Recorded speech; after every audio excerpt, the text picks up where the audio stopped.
Oke, ketemu lagi dengan saya, Bu Retno, dalam kesempatan part 2 ya, di mata kuliah TA pertemuan ketiga. Nah, mungkin ada yang bertanya-tanya kenapa harus ada part 1 dan part 2, Bu? Karena menurut pengalaman yang kemarin, apa namanya, saya ini, eh, mengalami kesusahan ketika upload video di YouTube. Jadi, eh, untuk kesempatan ini saya mencoba untuk membagi kedua. Mohon maaf ya kalau ada suara HP karena saya tidak mau mengulang merekam video ini. Jadi langsung saja kita masuk ke pembahasan selanjutnya yaitu klasifikasi perumusan teori akuntansi. Nah, untuk yang pertama yaitu klasifikasi teori akuntansi menurut metode penalaran. Di situ ada deduktif, deduktif. Sebentar ya, saya cari. Nah, sambil saya buka bukunya, jadi silakan yang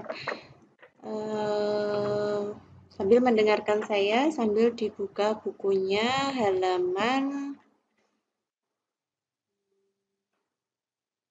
57. Nah, seperti pertemuan atau pembahasan di bab sebelumnya, kita deduktif dari umum ke khusus, induktif khusus ke umum ya. Nah, untuk pembahasan di perumusan teori akuntansi ini, kalau deduktif dia lebih khusus lagi, karena kalau bab sebelumnya kita berbicara tentang teori saja, tapi kalau bab ini kita lebih dikhususkan lagi, kita belajar tentang yang namanya teori akuntansi, seperti itu. Nah, terus teori akuntansi ini menurut metode penalarannya ada deduktif, induktif.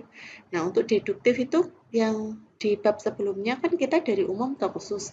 Nah, kalau untuk di bab perumusan teori akuntansi ini kita lebih ke prakteknya. Jadi pada dasarnya sama juga umum ke khusus tapi dia lebih dispesifikkan contohnya yaitu di halaman 57 di tampilan 3.3 ya. Di situ dijelaskan tentang proposisi tentang akuntansi umumnya, terus khususnya kita akan mengarah ke prinsip akuntansi, lalu lebih spesifik lagi ke teknik akuntansi. Nah, gitu. Jadi, tetap dari umum ke khusus, tapi di bab ini kita lebih dispesifikasikan di akuntansinya itu sendiri. Jadi, khususnya nanti sudah membahas tentang teknik akuntansi. Nah, untuk langkahnya apa saja? Di situ di halaman 57 yang paling bawah, kita pertama secara umum dulu yaitu menentukan tujuan laporan keuangan, baru nanti secara khususnya kita berbicara tentang teknik akuntansi. Nah, untuk pendekatan induktif yaitu yang dikatakan dari khusus ke umum. Jadi kalau dari khusus ke umum, kita di bab perumusan teori akuntansi ini khususnya apa, Bu?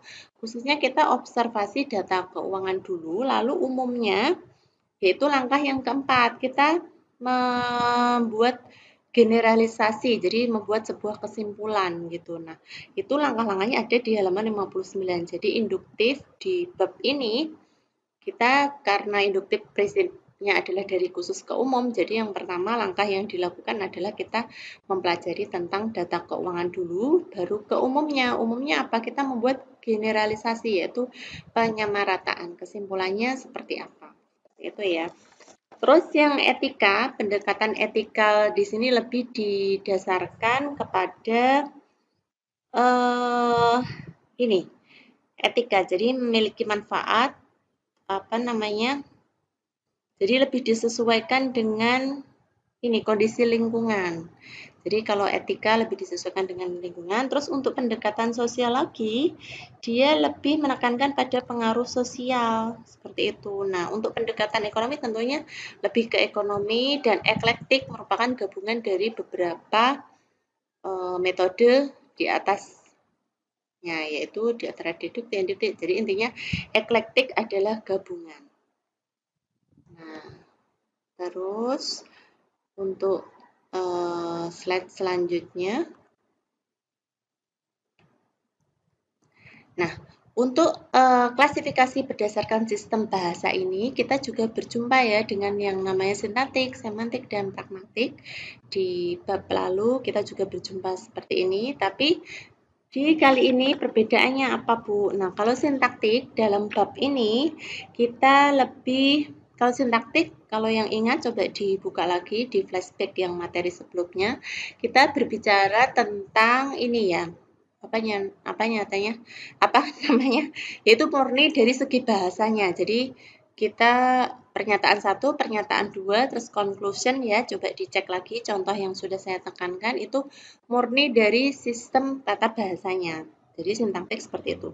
Tapi kalau di sini karena kita sudah merujuk ke teori akuntansi, yaitu di sini lebih ke proses pengumpulan data dan pelaporan keuangan gitu. Jadi sintaktik dari segi bahasa dia mengumpulkan data dan laporan keuangan. Nah, nanti setelah dikumpulkan, nanti diinterpretasikan. Nah, diinterpretasikan ini kita pakai teori semantik karena dihubungkan dengan ini ya dunia nyata ya. Masih ingat kalau kemarin kita di bab sebelumnya, kalau yang lupa coba di flashback lagi. Jadi setelah teori sintaktik kita mengumpulkan data laporan keuangan, teori semantik kita membuat sebuah interpretasi.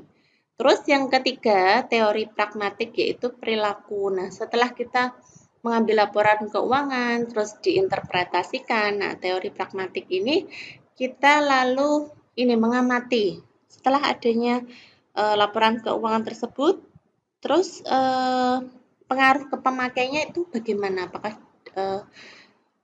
ke psikologis, ekonomi, ataupun sosial si pemakai laporan keuangan. Jadi teori pragmatik karena tidak lain kita sebut dengan teori perilaku, kita mengamati pengaruhnya ke pemakai informasi keuangan ini. Seperti itu. Terus untuk klasifikasi berdasarkan tujuan itu ada dua, yaitu teori normatif dan teori akuntansi positif. Nah, untuk teori normatif ini seperti apa, Bu?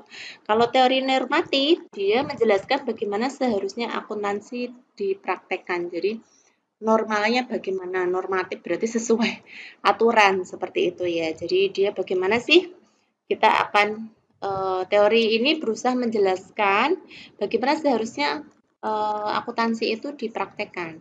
Nah, kalau teori akuntansi positif itu berbicara tentang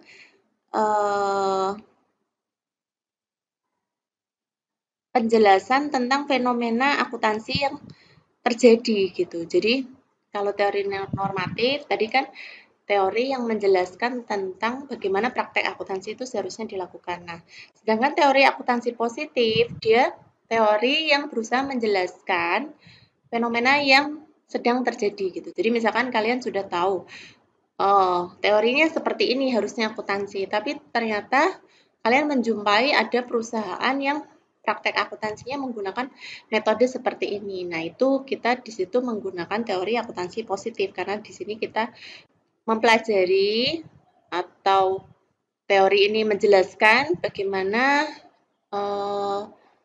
fenomena akuntansi yang terjadi seperti itu. Nah, sudah cukup menurut saya penjelasan dari saya untuk poin-poinnya mata kuliah ini. Jadi, semisal ada pertanyaan ataupun yang lupa dengan materi-materi sebelumnya sudah saya jelaskan, silakan dibaca lagi, di flashback lagi. Jadi sudah saya utarakan, minimal kalian ketika melewati bab 2 perumusan teori, kalian tahu intinya bab ini itu apa sih gitu. Jadi ada sesuatu yang ini ya tertinggal di otak kalian, jadi tidak serta-merta lewat begitu saja. Terus kalau bab ini kita belajar tentang perumusan teori akuntansi. Nah, itu hubungannya apa dengan bab sebelumnya? Silahkan kalian kaitkan. Terus inti-intinya seperti apa? Nah, itu sudah saya tampilkan di PPT. Nah, harapan saya jangan lupa sekali lagi diisi forum Sunanya ya. Nah, saya rasa penjelasan untuk bab 3 tentang perumusan teori akuntansi ini cukup sekian ya. Semoga bermanfaat. Mohon maaf apabila ada kekurangan, kesalahan yang disengaja maupun tidak disengaja. Bye-bye, selamat belajar.